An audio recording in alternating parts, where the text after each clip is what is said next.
زبانیں ایسی تھیں حضرت عمر فاروق کے اس انصاف کو دیکھ کر، اس مساوات کو دیکھ کر کہ غلام میں اور امیر میں کوئی فرق نہیں، اس کو دیکھ کر کچھ یہودی کچھ مجوسی ایسے تھے کہ حضرت عمر فاروق کو دور سے دیکھ کر کلمہ پڑھ رہے تھے، اشہد ان لا الہ الا اللہ و اشہد ان محمدن عبدہ ورسولہ۔ بیت المقدس فتح ہو جب ہاتھ میں آتی ہے، حضرت عمر کو دعوت دی جاتی ہے کہ آئیے امیر المومنین بیت المقدس میں آئیے اور یہاں 2 رکعت نماز پڑھائیے ہمیں۔ حضرت عمر فاروق بیت المقدس کا سفر کر رہے ہیں، یروشلم کی سرزمین پر گھس جاتے ہیں اور وہاں سے جب بیت المقدس کی طرف جاتے ہیں، جس اونٹ کے اوپر جا رہے تھے اس اونٹ کے اوپر صرف ایک ہی آدمی بیٹھ سکتا تھا، کیونکہ اس اونٹ کے اوپر اس کی غذا لاد دی گئی تھی، اس کا کھانا لدا ہوا تھا۔ ایک آدمی بیٹھ سکتا تھا اور ایک آدمی لگام پکڑ کر اونٹنی کو لے کے چلتا۔ یہ طے ہوا 1 میل تم چلو گے میں بیٹھوں گا، پھر 1 میل میں چلوں گا تم بیٹھو گے۔ کس نے؟ حضرت عمر فاروق نے۔ کس سے کہا؟ اپنے غلام افلاح سے۔ کیا کہا؟ 1 میل میں بیٹھوں گا، تم اونٹنی کی لگام پکڑو گے، اور پھر تم بیٹھو گے میں اونٹنی کی لگام پکڑوں گا۔ اور جب یہ سفر ہونے لگا، چلنے لگے، حضرت عمر فاروق رضی اللہ تعالیٰ عنہ اور بیت المقدس جب آنے والا ہوا، اتفاق دیکھیے، ایسا منظر ہمیں کہیں نہیں دیکھنے کو نہیں ملتا ہے۔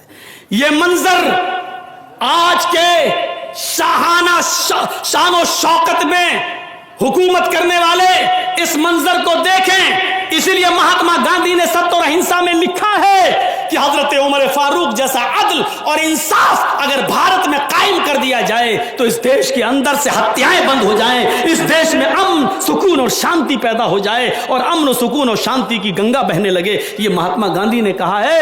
بی جے پی گورنمنٹ ہونے کے باوجود، مودی کے پردھان منتری ہونے کے باوجود ستیہ اور اہنسا سے یہ شبد نکل نہیں سکے، آج بھی موجود ہیں۔ آج کی اس 27 نومبر کی تاریخ میں بھی ستیہ اور اہنسا میں شبد موجود ہیں کہ عمر فاروق کا اگر نیائے عدل قائم کر دیا جائے تو دیش میں خون خرابہ بند ہو جائے۔ مہاتما گاندھی کے جملے آج بھی لکھے ہوئے۔ بیت المقدس جب آنے والا ہوا تو اتفاق دیکھیے، حضرت عمر فاروق کی اونٹنی کی لگام پکڑنے کی باری آ جاتی ہے۔ ان کا غلام کہتا ہے امیر المومنین بیٹھے رہیے، اگر آپ اونٹنی کی لگام پکڑیں گے تو عزت، ہم لوگ کیا بولتے ہیں نا، عزت کا کچڑا ہو جائے گا، آپ کی عزت کا جنازہ نکل جائے گا۔ بیت المقدس کے آس پاس یہودی کھڑے ہیں، کیا کہیں گے کہ امیر المومنین ان کا لگام پکڑا اونٹنی کا۔ حضرت عمر نے کہا افلاح اونٹ روکو، افلاح اونٹ روکو۔ اس نے کہا نہیں امیر المومنین، لوگوں کی نظریں ہیں، دیکھ رہے ہیں، میں آپ کا خادم ہوں، 1 میل اور لے کے چلتا ہوں، آپ بیٹھے رہیے۔ حضرت عمر کود جاتے ہیں۔ الفاروق میں علامہ شبلی نقل کرتے ہیں کہ کود گئے، نیچے چھلانگ لگا گئے اور افلاح سے کہا بیٹھو۔ کہا امیر المومنین آپ لگام پکڑیں گے ان لوگوں کے سامنے، کیا کہیں گے لوگ؟ کہا نہیں، باری تمہاری آئی ہے بیٹھنے کی، بیٹھو۔ حضرت عمر فاروق نے افلاح کو اونٹ پہ بٹھایا اور اونٹنی کی لگام پکڑ کے چلنے لگے۔ بیت المقدس کے پاس جو یہودی کھڑے تھے اس منظر کو دیکھ کر مسلمانوں سے پوچھتے ہیں کیا تمہارا امیر المومنین وہ ہے جو اونٹ کے اوپر بیٹھا ہوا ہے؟ کیا تمہارا امیر المومنین وہ ہے جو اونٹنی پر سوار ہے؟ اور مسلمان اپنے آنکھوں میں آنسو بھرے ہوئے رو رہے ہیں، خوشی کے آنسو ہیں ان کی آنکھوں میں، اور روتے ہوئے کہہ رہے ہیں نہیں نہیں اے یہودیو، میرا امیر المومنین تو وہ ہے جو اونٹنی کی لگام پکڑ کے چل رہا ہے، اور اس اونٹنی پر جو آدمی بیٹھا ہوا ہے وہ تو ان کا غلام ہے۔ اس نے اپنے غلام کو اس لیے بٹھا دیا ہے کیونکہ اس کے اونٹ پر بیٹھنے کی باری آ گئی تھی۔ امیر المومنین نے حق نہیں مارا ہے، اس کو اس کے اونٹ پر بٹھایا ہے اور خود اپنی باری پر لگام پکڑ کے چلنے لگے۔ کچھ زبانیں ایسی تھیں حضرت عمر فاروق کے اس انصاف کو دیکھ کر، اس مساوات کو دیکھ کر کہ غلام میں اور امیر میں کوئی فرق نہیں، اس کو دیکھ کر کچھ یہودی کچھ मजूसी ऐसे थे कि हजरत उमर फारूक को दूर से देखकर कलमा पढ़ रहे थे, अशहदु अल्ला इलाहा इल्लल्लाह व अशहदु अन्ना मुहम्मदन अब्दुहु व रसूलुहु। मेरे प्यारे साथियों, इस्लाम अपनी इसी आला शिक्षा और आला तालीम की बुनियाद पर फैला है। ये इस्लाम सिखाता है, ये मसावात का ऐसा दर्स देता है जो आपको कहीं देखने को नहीं मिलेगा। आज आप देख लो, यूरोप के अंदर, यूरोप की सरजमीन पर जाकर देख लो, सिर्फ सफेद फाम इंसान ही हुकूमत कर सकता है, उसी को सरकारी नौकरी मिल सकती है, सियाह फाम को नहीं। आज भी गोरों की हुकूमत चलेगी, कालों को नौकरी से वंचित किया गया है, उनको सरकार में कोई हिस्सा नहीं मिलेगा। आज भी यूरोप इस काले और गोरे की जंग में पड़ा हुआ है और मरा जा रहा है। आज भी सफेद और कालों के झगड़े बड़े आम चल रहे हैं, लेकिन मोहम्मद रसूलुल्लाह सल्लल्लाहु अलैहि वसल्लम ने जब हज्जतुल विदा में आखिरी खुतबा दिया तो इसी चीज को सबसे पहले मिटाया और फरमाया, कुल्लुकुम बनी आदम व आदम मिन तुराब ला फज़्ल लिअरबिय्यिन अला अजमी वला लिअजमिय्यिन अला अरबी। आए लोगों, तुम सब आदम के बेटे हो, तुम सब आदम की औलाद हो, और आदम मिट्टी से पैदा हुए थे, तुम सब मिट्टी से हो। कोई अरब के रहने वाले को किसी गैर अरब पर कोई फौकियत नहीं है, और किसी भी अजम के रहने वाले को गैर अरब के रहने वाले को अरब के रहने वाले पर कोई श्रेष्ठता नहीं है। ये तुम सब बराबर हो, इल्ला बित्तक़वा, तक़वे की बुनियाद पर कोई आदमी बड़ा हो सकता है, वो भी अल्लाह की नजर में, हमारी और आपकी नजर में नहीं। कहां थे तुम अभी तक? आओगे डिस्टर्ब करोगे सबको। हम खत्म करने वाले हैं तो तुम ये लगा रहे हो। लगाने दीजिए, इनको बस पैसा मिलना चाहिए, यूट्यूब पे इनका चैनल चलना चाहिए। अभी तक खाना खा रहा था पेट भर के, अब आया माइक लगा, लो सबके हटा दिए, ये लीजिए।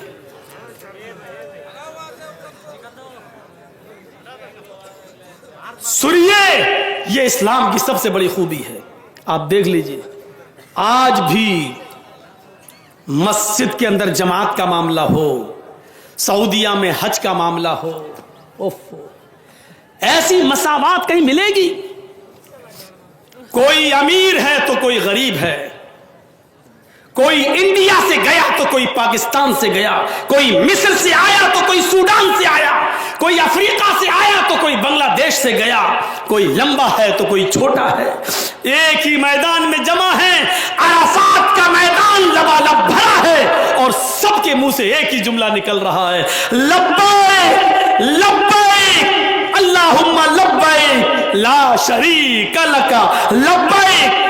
हाजिर हूं अय अल्लाह, मैं तेरे दरबार में हाजिर हूं। ऐसा लग रहा है जैसे कोई बहुत बड़ा पापी, बहुत बड़ा गुनाहगार, गवर्नमेंट ने जिसको मौका दिया हो कि 1 महीने का मौका दे रहा हूं, वो कोर्ट में आके अपने आप को सरेंडर कर दे, वरना 1 महीने में हाजिर ना हुआ तो उसको जहां दिखाई दे गोली से शूट कर दो, मार दो। ऐसा मुजरिम जो भाग रहा हो और कोर्ट में आके अपने आप को सरेंडर कर रहा हो, ऐसा लग रहा है जैसे हिंदुस्तान और पाकिस्तान, मिस्र और सूडान और अफ्रीका से अपने गुनाहों की पोटली लाद कर अल्लाह के दरबार में, अल्लाह की अदालत में अपने गुनाहों की गठरी लाद कर कोई ऐलान कर रहा हो कि अल्लाह मैं हाजिर हूं, अल्लाह मैंने अपने आप को सरेंडर कर दिया, अल्लाह मैंने अपने आप को तेरी अदालत में सौंप दिया, अल्लाह मैंने जिंदगी भर गुनाह किए हैं, अल्लाह मैंने बहुत बड़े पाप किए, आज तेरे घर में आ गया हूं, तेरे मैदान में जमा हूं। आय अल्लाह, देख मेरे जिस्म के ऊपर कोई सिला हुआ कपड़ा नहीं है, कोई फख्र नहीं है, कोई मैं बहुत स्टैंडर्ड कपड़ा पहने हुए नहीं हूं। आय अल्लाह, ये सारे लोग एक ही लिबास में हैं, मेरा भी वही लिबास है। इलाहुल आलमीन, हम हाजिर हो गए, हमने तेरे सामने अपने आप को सरेंडर कर दिया है। यहां सरेंडर करता है, यहां माफी मांग रहा है, यहां अपने आंखों के आंसुओं से अपने गुनाहों की स्याही को धुल रहा है, उधर से भी आवाज आती है, आए फरिश्तों गवाह रहना, मेरे बंदे ने अपने गुनाहों की पोटली मेरे सामने पटक दी है और हमको इसे इकरार कर लिया है कि हम अपने गुनाह मिटाने के लिए तुझसे तौबा और इस्तिगफार करने के लिए आए हैं। फरिश्तों गवाह रहना, मैंने अपने तमाम बंदों के गुनाहों को माफ कर दिया है। इन کو آج ایسا کر دیا ہے جیسے ان کی ماں نے انہیں آج ہی اپنی پیٹ سے جنا ہے, اپنے پیٹ سے آج ہی پیدا کیا ہے. جیسے بچہ گناہوں سے پاک و صاف ہوتا ہے, میں نے بھی ان کے گناہوں کو بخش دیا ہے, پاک و صاف کر دیا ہے ان کو گناہوں سے. میرے بھائیوں, ایک ہی لباس کیسا لگتا ہے؟ مساوات کا ایسا درس کہیں آپ کو دیکھنے کو نہیں ملے گا, کسی بھی جگہ نہیں ملے گا. یہ اسلام کی سب سے بڑی خوبی ہے کہ اس نے مساوات کا درس دیا ہے. کوئی بھی ہو, قرآن یہاں تک کہتا ہے ایمان والو لا یجرمنکم شنآن قوم علی الا تعدلوا اعدلوا. ہاں ایمان والو, کسی قوم کی دشمنی تمہیں کہیں ظلم کرنے پر مجبور نہ کر دے. کسی بھی حال میں ظلم مت ہونے دینا بلکہ انصاف کرنا. قرآن نے عدل کا حکم دیا. کوئی غیر مسلم کے ساتھ تمہارا معاملہ ہے ادھر بھی انصاف. اور دیکھا گیا قاضی شرح کی عدالت کے اندر جب حضرت علی کی ایک زرہ غائب ہو گئی, زرہ جو ہاتھ میں پہنی جاتی ہے اور تلوار چلائی جاتی ہے اس ہاتھ سے, اور جب کوئی کافر آپ کو تلوار مارتا ہے تو زرہ سے بچا لیا جاتا ہے, یا وہ تو ڈھال ہوتی ہے, زرہ جو ہے لوہے کی پہن لی جاتی ہے اپنے سینے پر تاکہ کوئی تیر نہ آئے. لوہے کی زرہ ایک یہودی کے پاس دیکھتے ہیں 6 مہینے کے بعد, تو حضرت علی نے کہا یہ زرہ میری ہے. کہا نہیں. یہودی نے کہا یہ زرہ میری ہے. حضرت علی نے کہا یہ دیکھو جھوٹ مت بولو, یہ زرہ میری ہے, میں پہچانتا ہوں. یہودی نے کہا یہ زرہ میری ہے, اگر آپ کہتے میری ہے تو جاؤ عدالت میں اپنا مقدمہ دائر کرو اور ثابت کرو کہ یہ زرہ تمہاری ہے. حضرت علی امیر المومنین ہیں لیکن اس کے باوجود یہودی سے زرہ نہیں لے پا رہے ہیں. قاضی شرح کی عدالت میں مقدمہ دائر کرتے ہیں کہ میری ایک زرہ ہے یہودی کے پاس. تاریخ دے کر یہودی کو طلب کیا گیا. حضرت عمر بھی اس تاریخ پہ آئے. حضرت عمر فاروق سے پہلے یہودی کہنے لگا قاضی صاحب حضرت عمر نے, حضرت علی نے مقدمہ دائر کیا ہے میرے خلاف. قاضی شرح نے کہا اے یہودی خاموش رہو, تم مدعا علیہ ہو, مدعی نہیں. مدعی حضرت علی ہیں, پہلے ان کو بولنے کی اجازت دی جائے گی. حضرت علی نے کہا قاضی صاحب میری زرہ 6 مہینے پہلے گم ہو گئی تھی, 6 مہینے کے بعد یہ زرہ میں نے ایک یہودی کے ہاتھ میں دیکھی ہے, لہذا یہ زرہ میری ہے, مجھے دی جائے.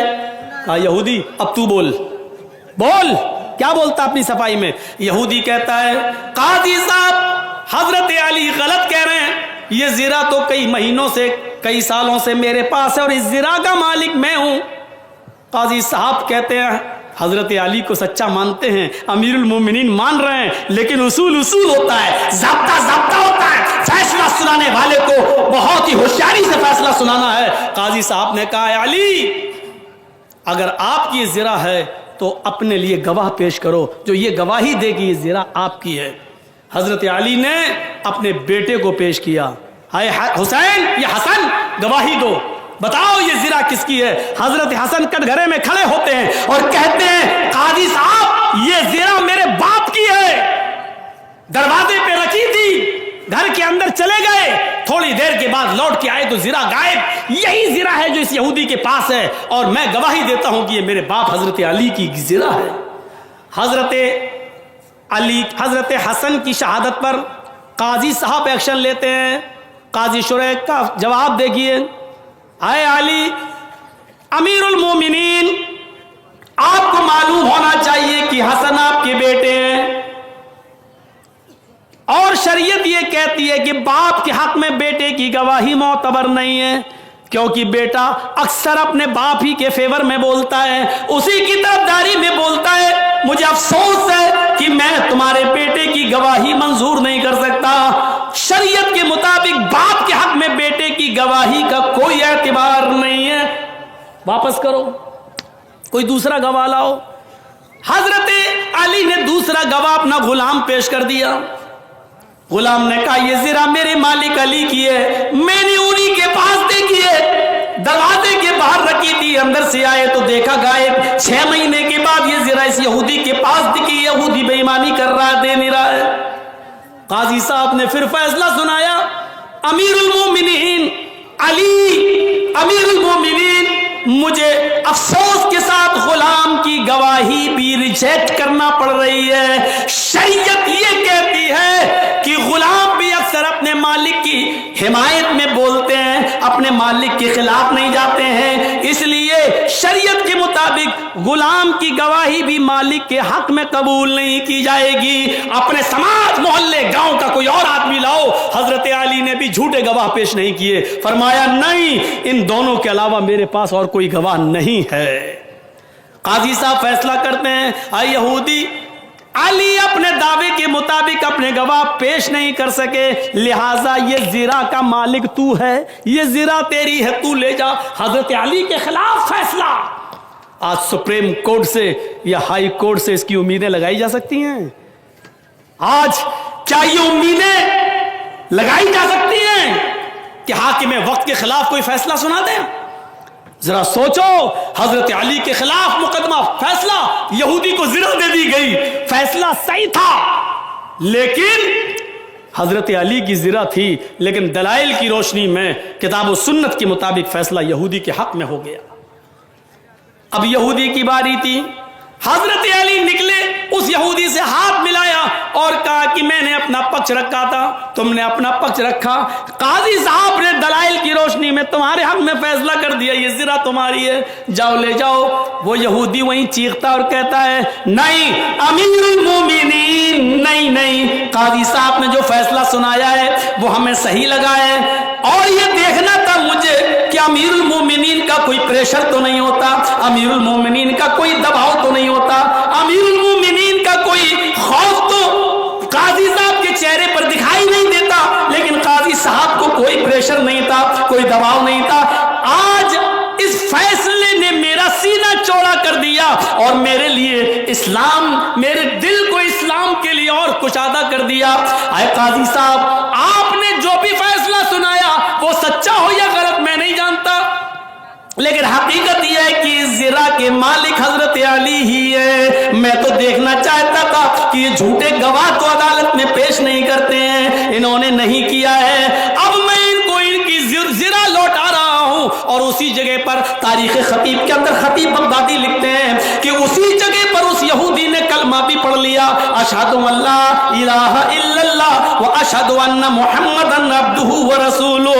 یہ مساوات کا درس کوئی کسی کے خلاف نہیں، یہ درس اگر کہیں ملتا ہے تو اسلام دیتا ہے۔ ملک شام کے اندر عمر ابن عاص کے بیٹے نے ایک یہودی بچے کو کوڑا مار دیا، صرف اس لیے کہ گھڑ دوڑ میں وہ یہودی بچہ آگے نکل گیا۔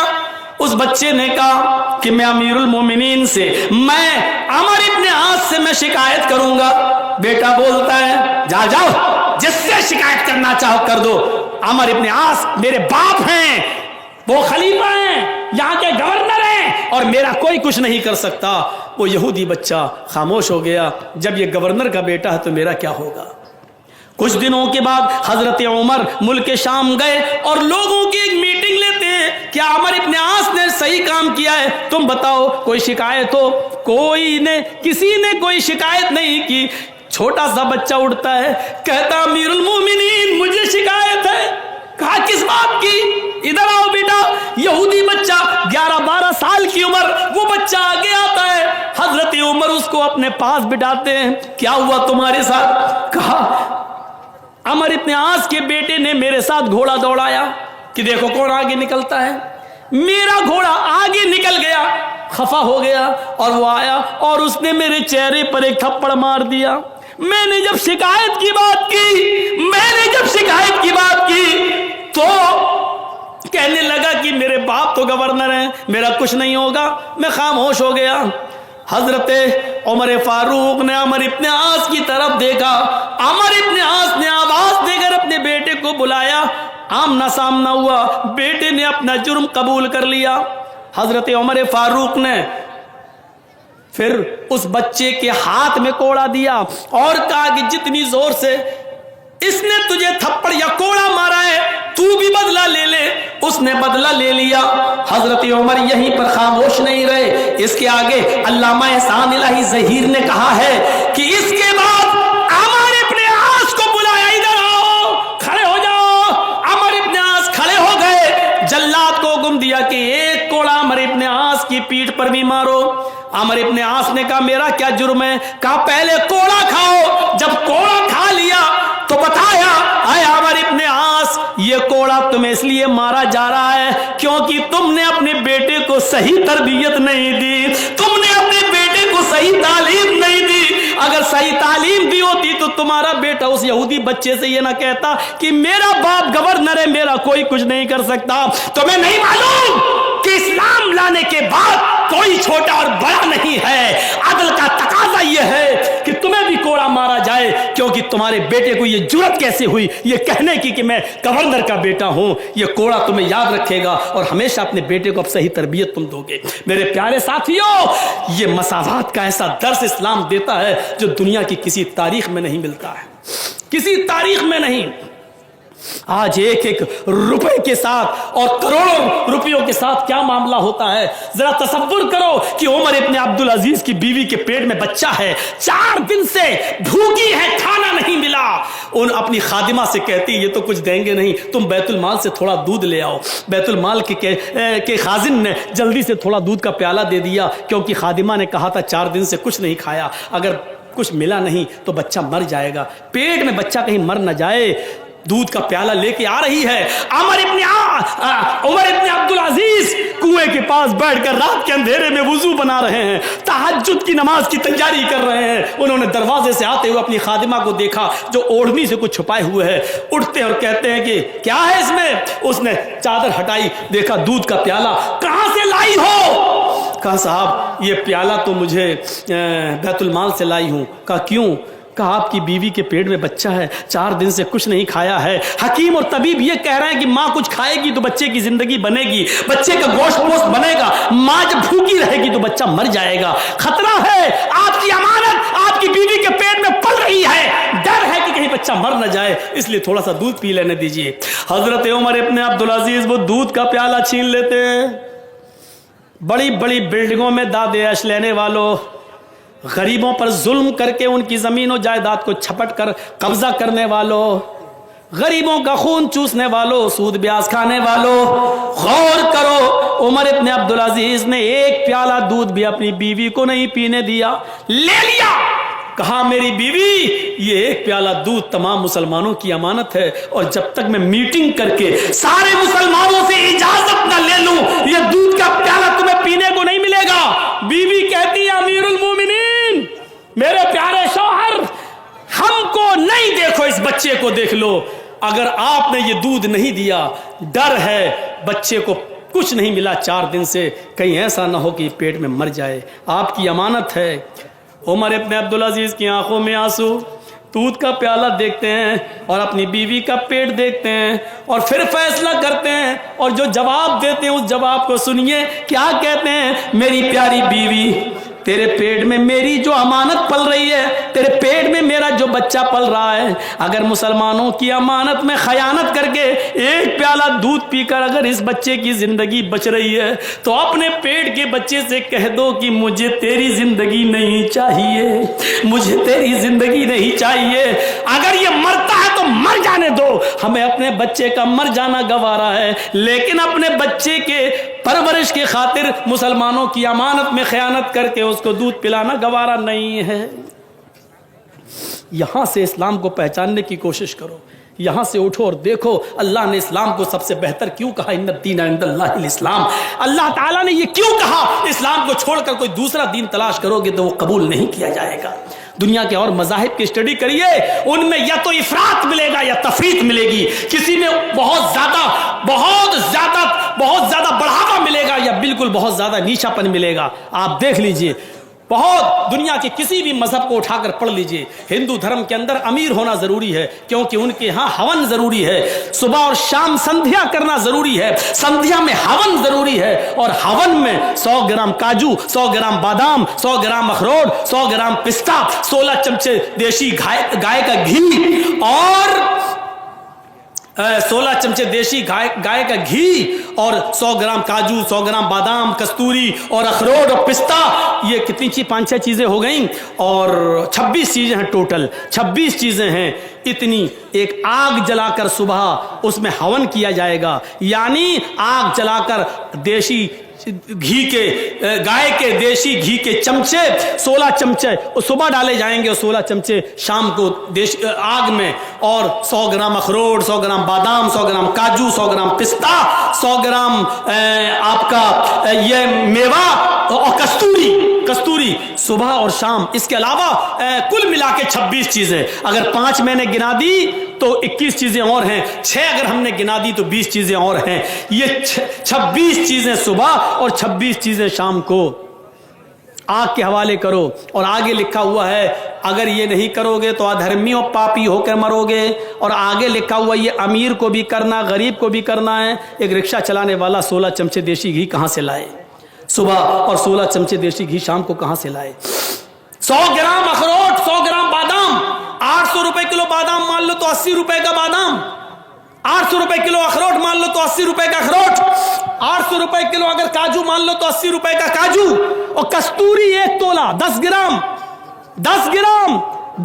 कस्तूरी 1000, बहुत कम बता रहा हूं तो 1000, वरना ओरिजिनल कस्तूरी तो मिलेगी ही नहीं, और वह ओरिजिनल चाहिए सुबह और इतनी शाम को। और साफ लिखा अमीर भी करे गरीब भी करे, वरना धर्मी होकर मरोगे, पापी होकर मरोगे। मुझे बताओ कौन कर पाएगा ये? इसलिए इन सारी चीजों को छोड़कर एक नारियल का गोला ले लिया है हमारे हिंदू भाइयों ने। कहीं जाते उठा के फोड़ दे, तो नई गाड़ी ली, उसको चलाने से पहले नारियल फोड़ दिया। वो सबका हम वजन करके नारियल ले लिया का बस ये इसमें काम चला रहे हैं। वरना यकीन मानिए सिर्फ नारियल नहीं है, इन 26 चीजों में नारियल भी शामिल है, लेकिन सबको अलग करके सिर्फ नारियल ले लिया गया है। तो हिंदू धर्म में अगर जिंदा रहना है तो अमीर बन जाओ। अगर अमीर होगे तो तुम इतनी पूजा कर सकते हो, वरना नहीं। और ईसाई धर्म का मुताला करो बाइबिल, तो उसमें लिखा हुआ है गरीब होना पड़ेगा। जीसस ने पितरस से कहा अल्लाह की राह में सारा माल लुटा दो। ईसा की नजर में पितरस वही हैसियत रखते हैं जो अल्लाह के रसूल की नजर में अबू बकर सिद्दीक। उठना बैठना पितरस का ईसा के साथ था। जीसस ने कहा, ईसा ने पितरस अल्लाह की राह में सारा माल लुटा दो। पितरस ने कहा बड़ी मेहनत से कमाया, सारा माल लुटा दो? अच्छा आधा गरीबों में दे देता हूं, आधा अपने पास। तो ईसा अलैहिस्सलाम ने सुई निकाली, बाइबिल में लिखा है एक सुई निकाली और सुई के सुराख को दिखाते हुए कहा पितरस इस सुई के सुराख को देखो। कहा इसमें से ऊंट को अगर दाखिल किया जाए तो हो जाएगा? पितरस ने कहा नहीं। कहा सुनो, अल्लाह की इस सुई के सुराख से ऊंट दाखिल हो जाए ये मुमकिन है, ऊंट चला जाए मुमकिन है, लेकिन कोई अमीर अल्लाह की जन्नत में दाखिल हो जाए ये मुमकिन नहीं है।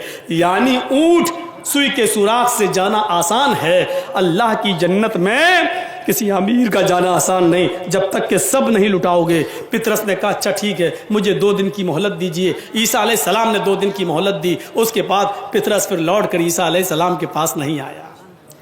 यहां ईसा का मुकाबला देखो, पितरस 2 दिन के बाद नहीं आया। और गालिबन ग़ज़वा तबूक के मौके पर अल्लाह के रसूल ने जब सहाबा से कहा अपने अपने घर का माल लेकर आओ, तो सारे सहाबा माल ले आए। अल्लाह के नबी ने हजरत अबू बकर से पूछा घर में क्या छोड़ा?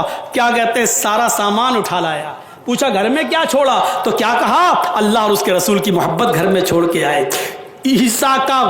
ईसा का पितरस देखो, वो चला गया फिर लौट के नहीं आया।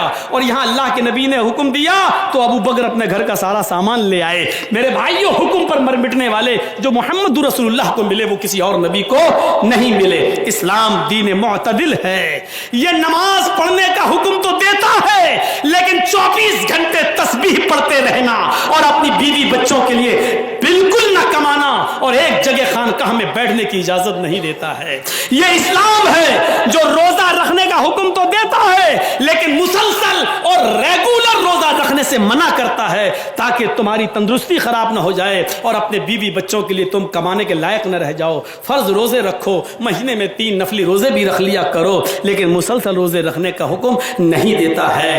ये ज़कात का हुक्म तो देता है कि गरीबों की मदद करो, 2.5% दो, लेकिन अपने घर का सारा माल लुटाकर खुद अपने घर में लोगों के टुकड़ों के मोहताज बन जाओ, इस बात की इजाजत नहीं देता है। इस्लाम ज़कात की इजाजत तो देता है, गरीबों की मदद की इजाजत तो देता है, लेकिन अपने घर का सारा माल लुटाने की इजाजत नहीं देता है। इस्लाम हज करने का हुक्म तो देता है, लेकिन ये नहीं कहता कि हज करने के लिए तुम्हारे पास कुछ नहीं है तो अपना घर बेच दो, अपनी दुकान बेच दो और बेचकर हज करने के लिए जाओ। इस बात का हुक्म नहीं देता है। मेरे भाइयों, ये इस्लाम दीन मुअतदिल है, दीन इत्तिदाल है। इसके अंदर आपको ना तो उतार बहुत ज्यादा चढ़ाव मिलेगा, ना बहुत ज्यादा गिरावट मिलेगी। ये बीच का रास्ता बताता है। इस्लाम यकीनन जिहाद का हुक्म देता है, लेकिन अमन हो जाने के बाद, जिहाद खत्म हो जाने के बाद, मुल्क में शांति हो जाने के बाद फिर फसाद फैलाने की इजाजत नहीं देता है। इस्लाम दीन मुअतदिल है। इसको हम समझें, इस पर हम गौर करें, इसको हम लें और देखें। यही इस्लाम की खुसूसियात हैं।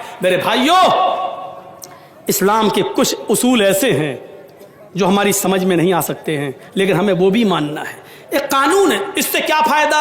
मगरिब में 3 रकात अल्लाह के नबी ने क्यों रखी? फजर में उठना बड़ा मुश्किल होता है, वहां 5-6 रकातें होना चाहिए, तो अल्लाह के नबी ने 2 ही क्यों बताई? जुमा इतना मुबारक दिन है तो उसमें 2 ही रकातें क्यों हैं? जबकि जुमे के दिन की अफजलियत है तो वहां 20-25 रकातें होना चाहिए थी। कोई ज़रूरी नहीं है हमारी अक्ल वहाँ तक पहुँचे, लेकिन हमें फॉलो करना है, चाहे फ़ायदा समझ में आए या ना आए। कभी आपने गवर्नमेंट से सवाल किया है? ट्रैफिक नियम बने हुए हैं, कभी देखा आपने?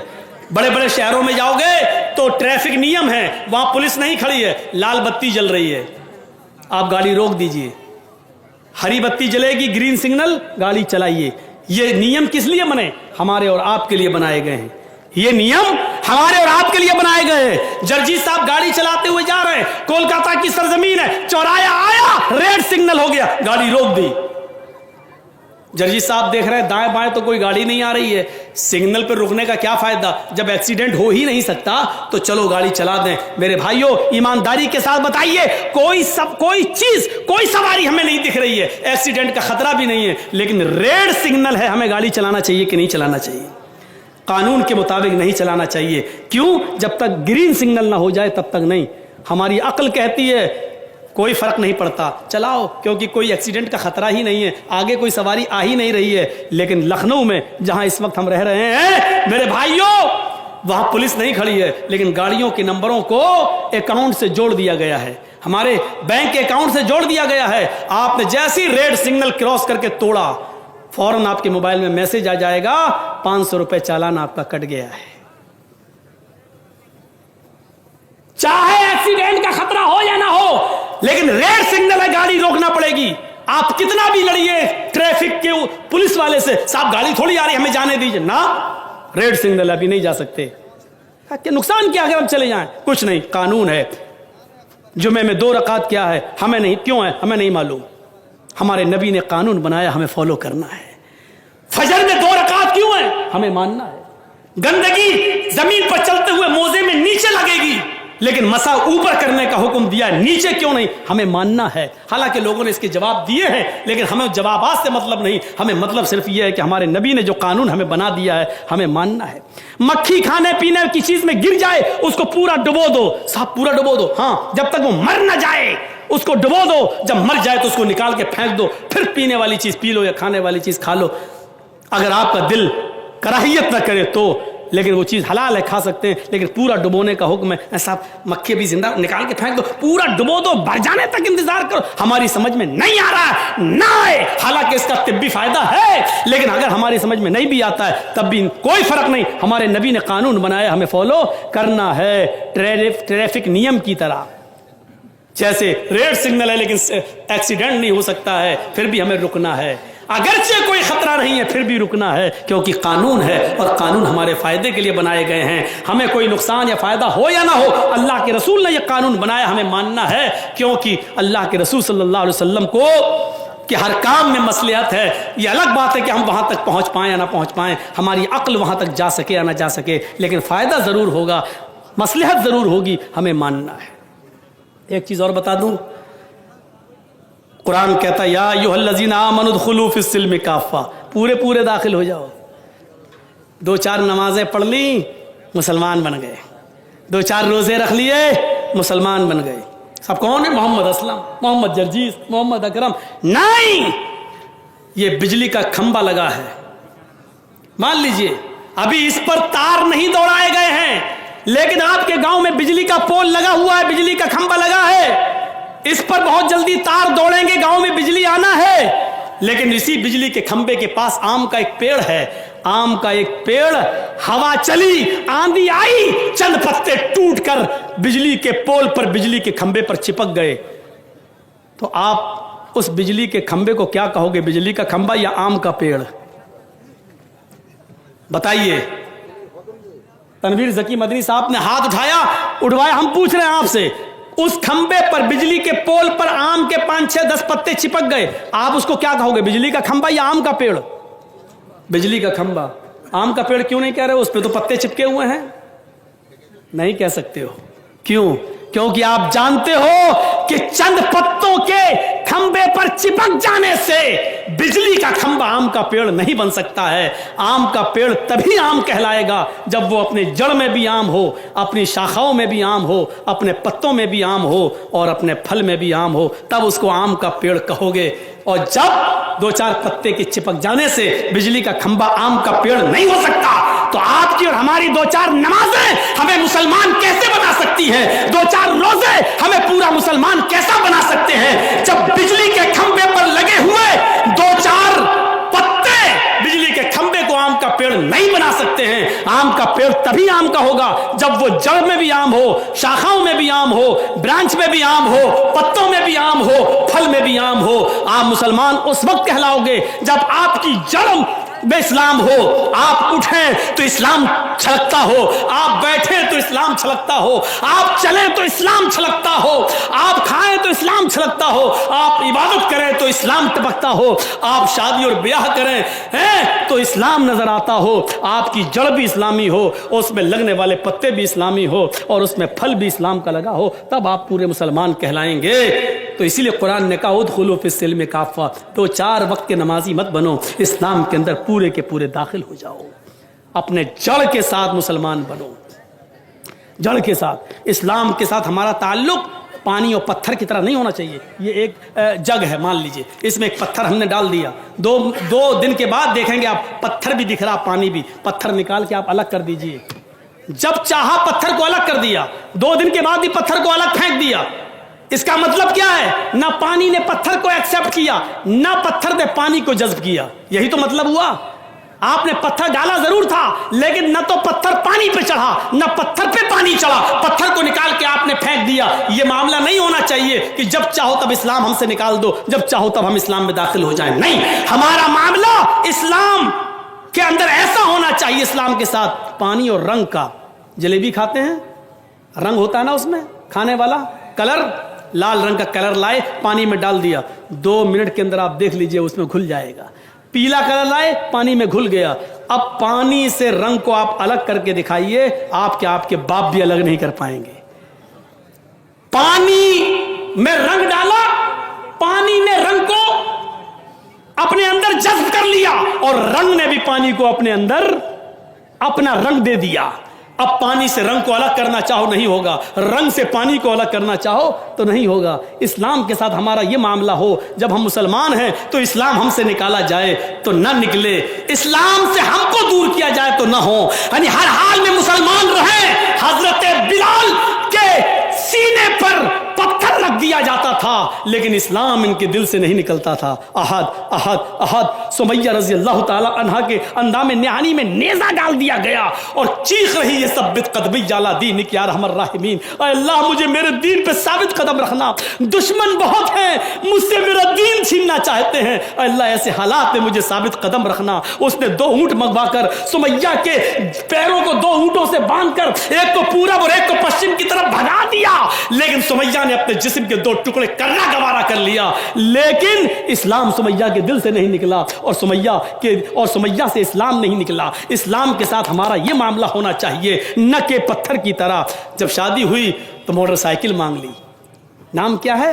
सिर्फ हमारा कलमा है। आए अहले किताब, आए यहूदियों, ये तुम्हारा भी कलमा है, आए ईसाइयों, ये तुम्हारा भी कलमा है। नूह जब इस दुनिया में थे तो कलमा पढ़ा जाता था, ला इलाहा इल्लल्लाह, नूह रसूलुल्लाह। मूसा अलैहिस्सलाम जब इस दुनिया में आए तो कलमा पढ़ा जाता था, ला इलाहा इल्लल्लाह, मूसा रसूलुल्लाह। जब ईसा इस दुनिया में आए तो कलमा पढ़ा जाता था, ला इलाहा इल्लल्लाह, ईसा रसूलुल्लाह। मुहम्मद रसूलुल्लाह जब आखिरी नबी बनकर आए तो आपके जमाने में कलमा पढ़ा गया, ला इलाहा इल्लल्लाह मुहम्मद रसूलुल्लाह।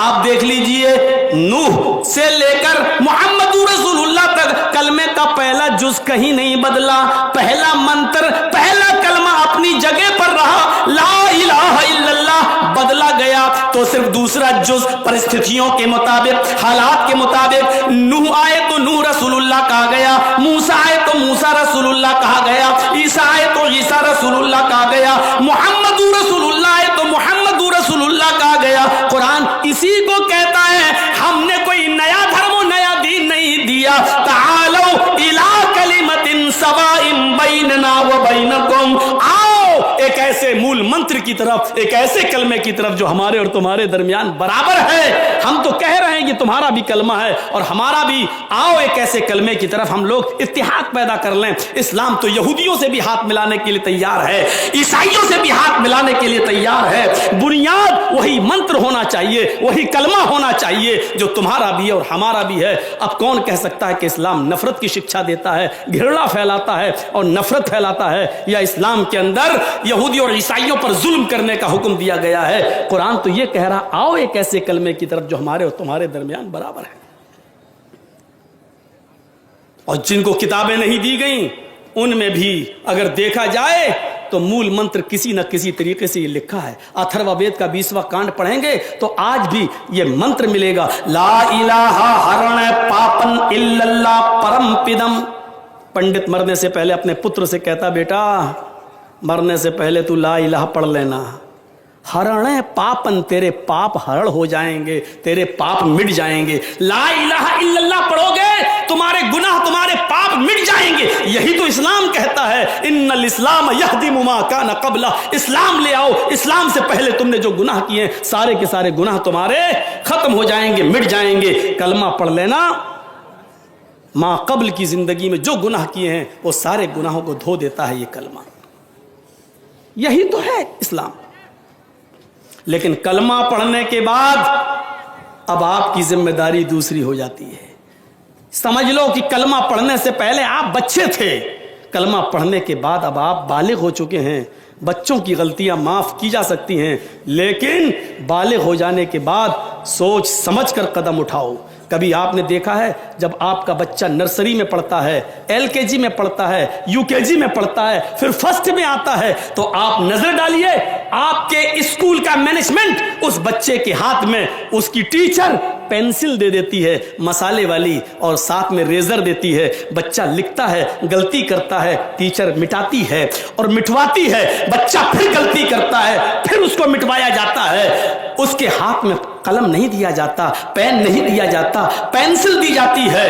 LKG, UKG, first, second, third, fourth, 5, 5 तक वो पेंसिल से लिखता है और गलती करता है, रेजर से मिटाता है। लेकिन 5th के बाद जब वो 6 में आ जाता है तो उसके हाथ में कलम पेन दे दिया जाता है और रेजर उसके हाथ में नहीं दी जाती है। अब वो बच्चा 6 क्लास से फिर इंटर तक BA और MA और PA फिर आगे जितना भी पढ़ता है उसके हाथ में पेन होता है, रेजर नहीं होता है। क्योंकि अब स्कूल का मैनेजमेंट इस बात की तरफ इशारा कर रहा है कि अब तुम 6 क्लास में आ चुके हो, तुम्हारी उम्र 11-12 साल की से ऊपर जा चुकी है। अब तुम बच्चे नहीं रहे, जब बच्चे थे तो तुम्हारी गलतियां मिटाई जाती थी। अब सोच समझ कर लिखना, क्योंकि तुम बड़े हो चुके हो, 6 में आ चुके हो। अब अगर गलती करोगे तो ये गलती को मिटाने के लिए रेजर तुम्हें नहीं मिलेगा। मेरे भाइयों, यही इस्लाम का उसूल और ज़ाब्ता है। इस्लाम से पहले तुमने जानने अनजाने में जो भी गुनाह किए हैं वो माफ कर दिए जाएंगे, मिटा दिए जाएंगे। लेकिन इस्लाम लाने के बाद, कलमा पढ़ने के बाद गोया कि पेंसिल का जमाना तुम्हारा खत्म हो चुका है। अब पेन तुम्हारे हाथ में दे दिया गया है, कलम तुम्हारे हाथ में दे दिया गया है। ला इलाहा इल्लल्लाह का इकरार तुमने किया है, अल्लाह के अलावा कोई माबूद नहीं, इस तौहीद का इकरार किया है तुमने। ला इलाहा बड़ी वुसात रखता है अपने अंदर, और पहले तमाम माबूदाने बातिला का इनकार, उसके बाद लफ्ज इल्लल्लाह कहकर एक अल्लाह का इकरार बहुत कुछ सिखाता है हमें, बहुत कुछ सिखाता है। और ये बहुत कुछ हमें अंदर से झंझोड़ता भी है कि सुनो, اور گناہ اگر کرو گے تو معاف کیے جا سکتے ہیں، لیکن لا الہ الا اللہ جو پڑھ رہے ہو اس کے ساتھ سمجھوتا برداشت نہیں کیا جائے گا۔ ان اللہ لا یغفر ان یشرک بہ ویغفر ما دون ذلک، شرک کرو گے تو ہم معاف نہیں کریں گے، اللہ کے علاوہ کسی غیر کے سامنے سر جھکاؤ گے تو ہم معاف نہیں کریں گے، اللہ کے علاوہ کسی اور کو اپنا معبود سمجھو گے تو ہم معاف نہیں کریں گے۔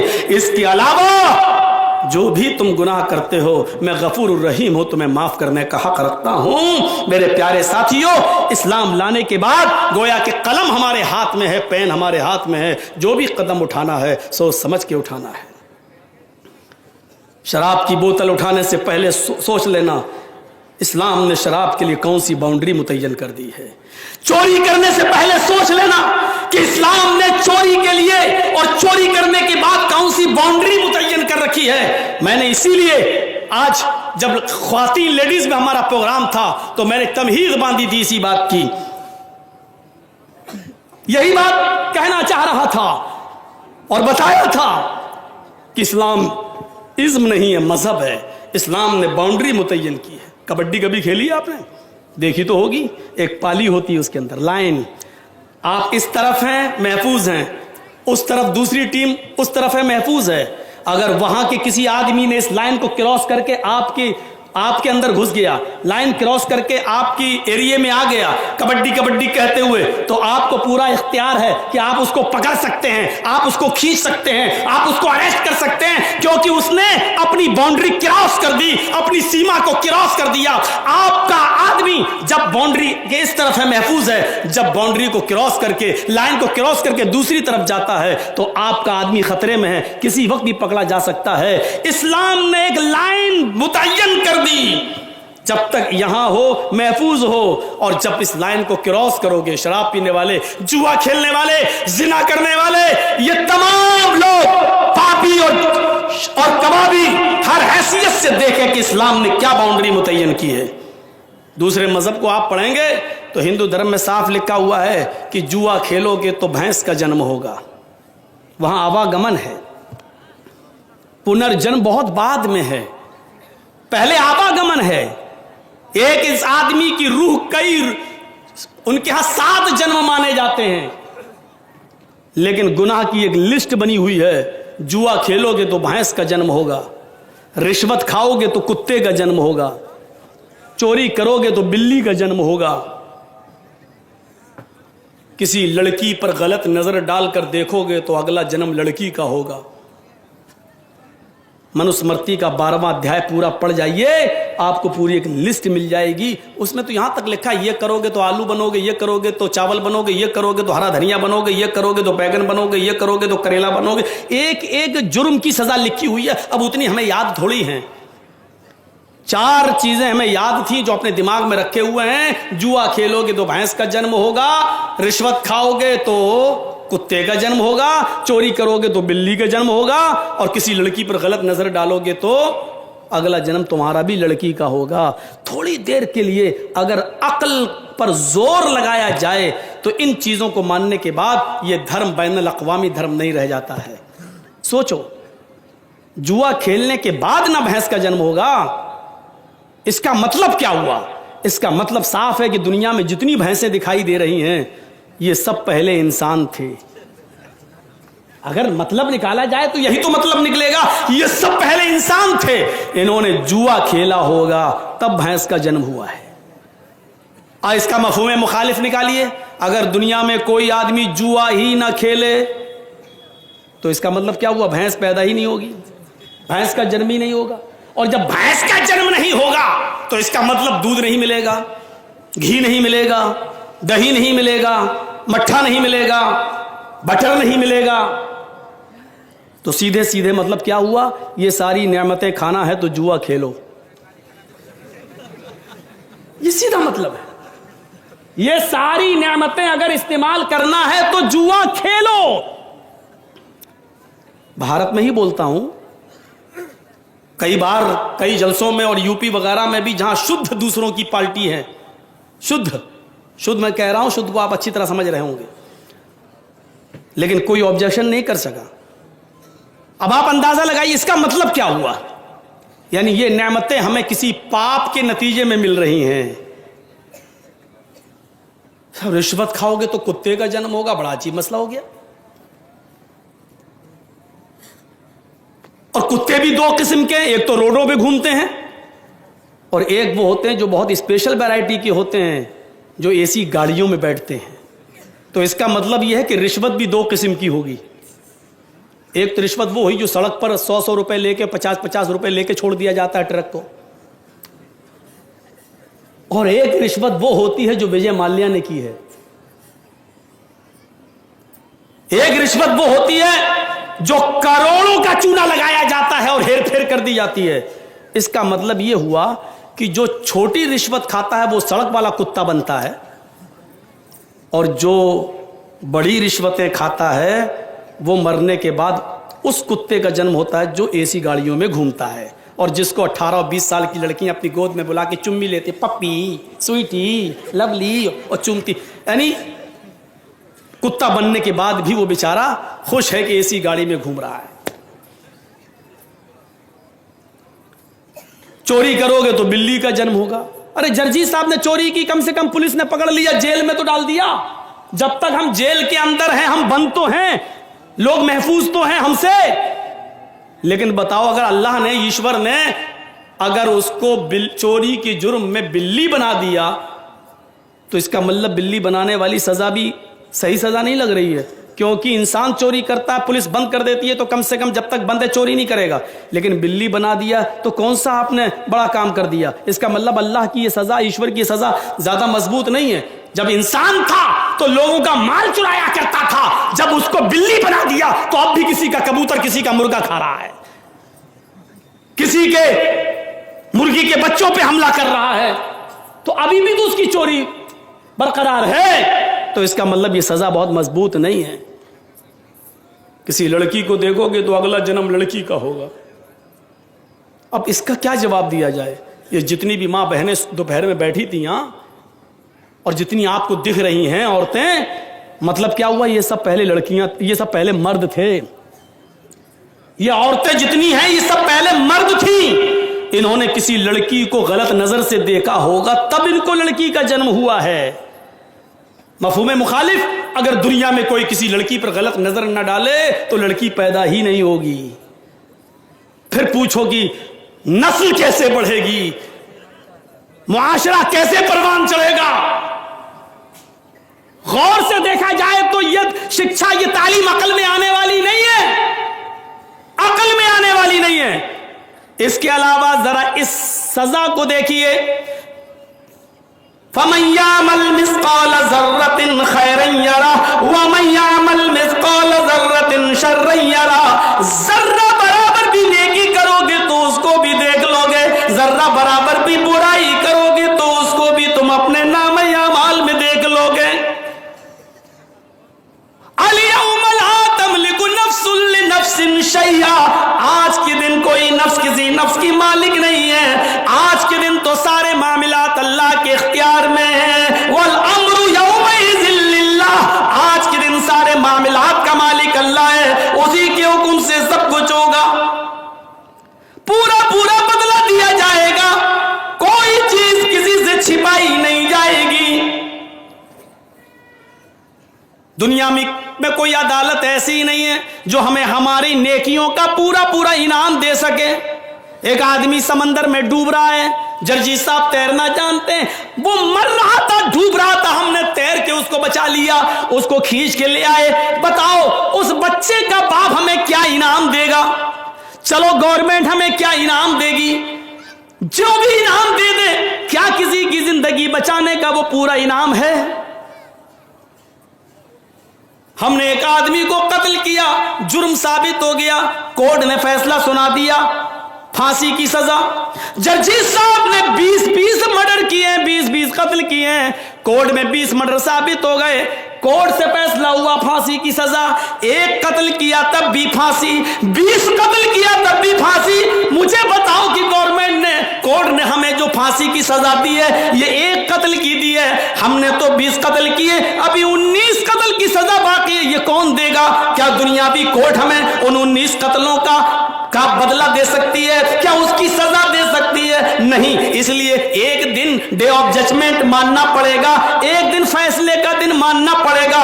اسی کو قرآن کہتا ہے مالک یوم الدین, وہ قیامت کے دن کا پورا پورا مالک ہے. دنیا میں اگر تم نے کسی کے ساتھ نیکی کی ہے اور کوئی تمہیں اس نیکی کا پورا بدلہ نہیں دے سکا تو اللہ تمہیں جنت میں اس کا بدلہ دے گا. اگر تم نے 20 100 قتل کیے ہیں, ایک قتل کی سزا دنیا میں ملی, ابھی 99 قتل کی سزا باقی ہے جو تمہیں اللہ رب العالمین دے گا. اس لیے فیصلے کا ایک دن تمہیں ماننا پڑے گا. اب جب فیصلے کا دن ماننا ہے تو تمہیں یہ بھی ماننا پڑے گا کہ مرنے کے بعد انسان نہ کتا بنے گا, نہ بلی بنے گا, نہ چوہا بنے گا, نہ بندر بنے گا, بلکہ وہ پنہ جن, پنہ مانی پھر جن مانی وجود میں آنا, وہ دوبارہ وجود میں آئے گا. اس پنرجن کو ہم بھی مانتے ہیں. قرآن بھی کہتا ہے کہ مرنے کے بعد تمہیں دوبارہ زندہ کیا جائے گا. اَيَحْسَبُ الْإِنسَانُ أَن يُتْرَكَ سُدًى أَلَمْ يَكُ نُطْفَةً مِّن مَّنِيٍّ يُمْنَىٰ ثُمَّ كَانَ عَلَقَةً فَخَلَقَ فَسَوَّىٰ فَجَعَلَ مِنْهُ الزَّوْجَيْنِ الذَّكَرَ وَالْأُنثَىٰ أَلَيْسَ ذَٰلِكَ بِقَادِرٍ عَلَىٰ أَن يُحْيِيَ الْمَوْتَىٰ. اے میرے بندے, کیا تو یہ سمجھتا ہے کہ تجھ سے حساب و کتاب نہ لیا جائے گا, ایسے ہی چھوڑ دیا جائے گا, مرنے کے بعد تمہیں دوبارہ زندہ نہ کیا جائے گا؟ نہیں نہیں. علم یکن نطفۃ من منی یمنیٰ, کیا تو شروع میں حقیر اور ذلیل پانی کا قطرہ نہ تھا؟ کیا تو شروع میں ایک پانی کی بوند نہ تھا جو رحم مادر تک پہنچائی گئی؟ ثم کان علقۃ فخلق فسویٰ, مختلف مراحل سے گزار کر جیتا جاگتا انسان بنا دیا. اسی پانی کے قطرے سے اللہ نے تیرے انگلیوں کے پور بنائے, اسی پانی کے قطرے سے تیرے ناخن بنائے, اسی پانی کے قطرے سے تیری انگلیاں بنائی, تیری ہتھیلی بنائی, تیرا کلائی بنائی, تیری باہیں بنائی, تیرا پیر بنایا, تیری پنڈلی بنائی, تیرا پیٹ, تیرا لیور, تیرا گردہ بنایا, تیرا دماغ بنایا. دماغ میں ہزاروں تاروں کا کنیکشن ڈال کر دو چمکتے ہوئے ٹیوب لائٹ آنکھوں کی شکل میں ہم نے تمہیں دیے. یہ سارے کام ہم نے کیے. تیری ماں کھانا کھا رہی تھی اور اللہ تیری ماں کے پیٹ کے اندر تیرا پیر بنا رہا تھا. تیری ماں سو رہی تھی, اللہ تیری ماں کے پیٹ کے اندر تیرا سر, تیرا دماغ بنا رہا تھا. تیری ماں اپنے کاموں میں مصروف تھی, اللہ اپنی کاریگری کر رہا تھا. کتنی بے غیرتی ہے. اوہ, دلی سے اپنی بیوی کے لیے ایک ساڑی بھیجنے والا اپنے گاؤں کے آدمی کے ذریعے ایک ساڑی بھیجتا ہے. ساڑی لانے والا جب تمہاری بیوی کو ساڑی دیتا ہے, بیوی اپنے شوہر کے بجائے اس ساڑی لانے والے کی تعریف کر دیتی ہے, اسی کے لیے اپنا دل کھول دیتی ہے. شوہر کو پتا چلتا ہے کم بخت ساڑی میں نے دی, دل اس کو دے رہی ہے. ساڑی میں نے بھیجی, دل کا دروازہ اس کے لیے کھول رہی ہے. آپ اپنی بیوی کی یہ بے غیرتی برداشت نہیں کر سکتے. دلی بیٹھے بیٹھے فون اٹھا ڈائن چڑیل, کیا ہے, ساڑی ہم نے بھیجی, گھوم رہی اس کے ساتھ, طلاق طلاق طلاق. تم اپنی بیوی کی اتنی سی بے غیرتی برداشت نہیں کر سکتے. ساڑی میں نے دی, تعریف دوسرے کی کر رہی ہے. وہ ہمارا پروردگار اس بے غیرتی کو کیسے برداشت کرے گا؟ پیر ہم نے بنایا, لیور ہم نے بنایا, ہاتھ ہم نے بنایا, ناخن ہم نے بنائے, پور ہم نے بنائے, دماغ ہم نے بنایا, آنکھیں ہم نے دی, سننے کی طاقت ہم نے دی. تیری ماں کے پیٹ میں سورج کا اندھیرا, پیٹ کا اندھیرا, پھر بچے دانی کا اندھیرا, ان تین اندھیروں میں رہ کر بھی اس نے تجھے آکسیجن پہنچایا. وہ انتظام ہم نے کیا ہے. جب تو باہر آیا تو باہر آنے کے لیے آکسیجن کی ضرورت تھی, تیرے آنے سے پہلے ہم نے ہوا کا پہلے انتظام کر دیا. تو دنیا میں آیا, تو ڈائریکٹ بھینس کا اور گائے کا دودھ نہیں پی سکتا تھا, اس لیے کہ تیرے لیور کے لیے اس سے بھی ہلکے دودھ کی ضرورت تھی. تو اللہ نے تیرے پیدا ہونے سے پہلے تیری ماں کی پستان میں باریک باریک ہزاروں سوراخ بنا دیے. ہزاروں سوراخ اس لیے بنائے کیونکہ تو بچہ ہے, چوسے گا, ماں کی پستان میں اپنا منہ لگائے گا, تو उससे उतना ही दूध आए, उतना ही आए जितना 2-3 बूंद तू खींच सके और तेरा लीवर उस दूध को हजम कर सके। अगर वो छोटे छोटे सुराख अल्लाह पिस्तान में न बनाता तो तू पूरा घूंट भी खींच सकता था और पी सकता था, जो तेरे लिए नुकसानदेह होता, तेरे लीवर के लिए नुकसानदेह होता। अल्लाह ने तेरी माँ के पिस्तान में दूध पहले भर दिया है, दूध पिस्तान में छोटे छोटे सुराख भी बना दिए ताकि तू उतना ही दूध अपनी माँ की पिस्तान से हासिल कर सके जितना तेरा लीवर बर्दाश्त कर सकता है, जितना तेरी आंतें बर्दाश्त कर सकती हैं। ये सारे काम हम करें और जब हर बच्चा पैदा हो जाए तो कह दो अजमेर वाले ने दिया, बदायूं वाले ने दिया, कछौजा वाले ने दिया, फला पीर साहब ने दिया। अल्लाह इस बेगैरती को कैसे बर्दाश्त करेगा? इसलिए फरमाया मेरे बंदो तुम ही बताओ, जब ये सारे काम मैं पहली बार कर सकता हूं तो क्या इंसान के मरने के बाद हम उसको दोबारा जिंदा नहीं कर सकते? अलैसा ज़ालिका बिक़ादिरिन अला अन युह्यिल मौता, तो क्या मैं इस बात पर कादिर नहीं हूं कि इंसान को मरने के बाद दोबारा जिंदा कर दूं? कर सकता है। और जब तक दोबारा जिंदा नहीं किया जाएगा इंसान को उसके अच्छे कामों का पूरा इनाम नहीं मिलेगा और बुरे कामों की पूरी सजा नहीं मिलेगी। दुनिया में कोई अदालत ऐसी नहीं है जो पूरी पूरी सजा दे सके और पूरा पूरा इनाम दे सके, पूरा पूरा इनाम कोई नहीं। इसलिए फैसले का दिन को मानना पड़ेगा और इस्लाम फैसले का एक दिन मुतय्यन करता है। मृत्यु जन्मम मृत्यु पश्चातम द्वितीय जन्मम भवति। लीजिए ऋग्वेद तो ये कह रही है, ने तृतीय ने चतुर्थ ने पंचम ने षष्ठ ने सप्त ने अष्ट ने नवम ने दशंका। मृत्यु पश्चातम द्वितीय जन्मम भवति, मरने के बाद तुम्हारा दूसरा जन्म होगा। एक ही जन्म बता रहा ऋग्वेद, मरने के बाद तुम्हें दोबारा वजूद में लाया जाएगा। ने तृतीय ने चतुर्थ ने पंच, न तीसरी बार न चौथी बार न पांचवी बार न षष्ठ न छठी बार न सप्त न सातवीं बार न अष्ट न आठवीं बार न नवम न नवीं बार न दशंका और न 10वीं बार। यानी मरने के बाद दोबारा जीवित किए जाओगे, न कुत्ता बनोगे न बिल्ली बनोगे, न चूहा बनोगे, न छछूंदर बनोगे, न आलू बनोगे, न टमाटर बनोगे, कुछ नहीं। ये सारी चीजें मरने के बाद एक दूसरा इस ऋग्वेद ने क्लियर कर दिया है। इसलिए हमें और आपको इस दुनिया में मरने के बाद वाली जिंदगी के लिए तैयारी करना चाहिए।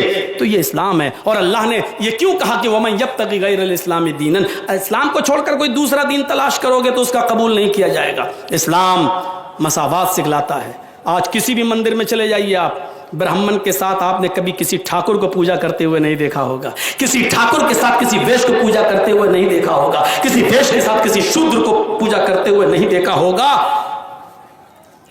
ब्राह्मणों के मंदिर में कभी आपने शूद्र को पूजा करते हुए नहीं देखा होगा, शूद्र के मंदिर में कभी किसी ब्राह्मण को पूजा करते हुए नहीं देखा होगा। ये इस्लाम की खूबी है, ये इस्लाम की खूबी है। कायनात की सबसे अजीम मस्जिद खाने काबा, पहली सफ में अजान की आवाज सुनकर सऊदिया का कोई गरीब इंसान, टैक्सी चलाने वाला, रिक्शा चलाने वाला, नमाज पढ़ने के लिए अगर पहली सफ में भी आकर बैठ जाता है और पहली सफ फुल हो जाती है और सऊदिया के बादशाह सलमान, किंग सलमान को आने में थोड़ी देर हो जाती है, लेकिन ये ताकत किंग सलमान के अंदर भी नहीं है।